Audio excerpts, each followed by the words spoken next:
the 80s. Art, you're winding took off. down, and Yeah. what year was that?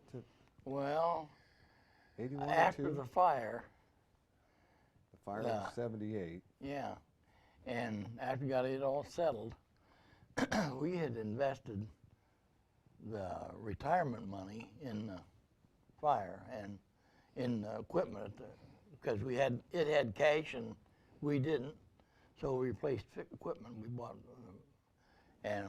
and so when it was all settled up, the retirement fund was funded, and I don't know if your dad thought of that, but all at once he said he was ready, and I told him I was too, and we got it settled down, and in 81.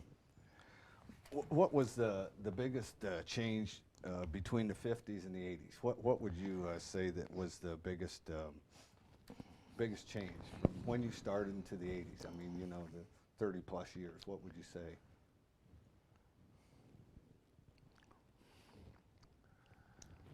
Well, I'm gonna let him talk, but we were better known.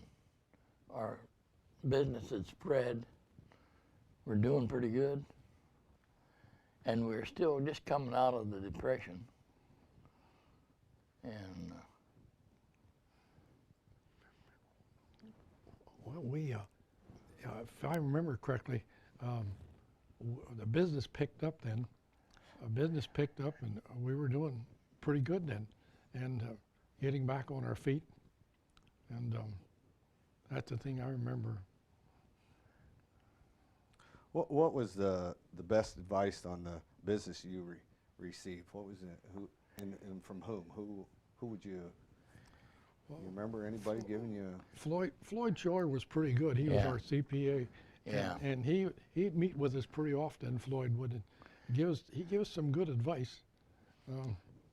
and we got some from Tom Gillsberger too. Oh, yeah, We'd Tom. go meet with him. Tom Ginsberg Yeah. helped us But out. Floyd was good. He was a CPA. He was Yeah. good. Knew what he was doing. Mm-hmm.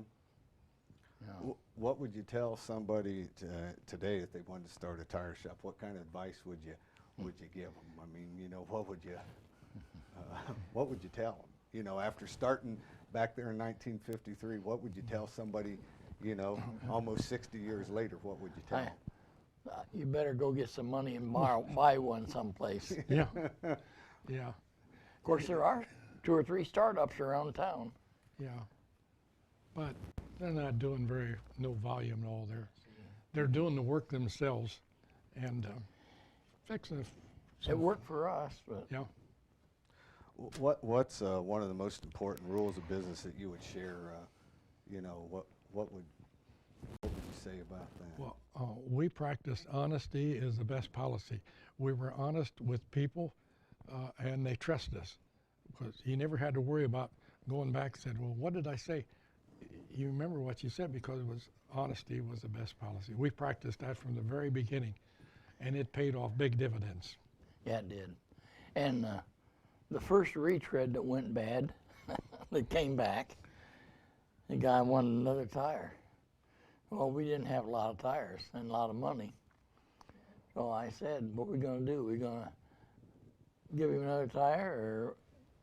And your dad said, well, we're either going to give him another tire and not do too much business, or we're going to give him the tire and we'll have goodwill. And we did. We did Yeah. that. We were generous that way. Yeah. And kind of hated to do it.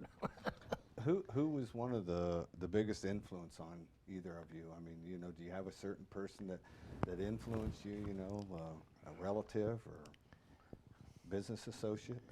Sheldon did. Well, the fellow that was really good, his name was Pat Martin with Firestone. Yeah. He was a good helping us promote the business, and he spent a lot of time, more time than he would have had to, with us. But he really helped us in a big way, Pat Martin, and Yeah, he did. He was a truck and industrial man, yeah, and he did. But he was replaced a few years later by Ross Bainey. Ross Maney, yeah. He was Ashland's rep.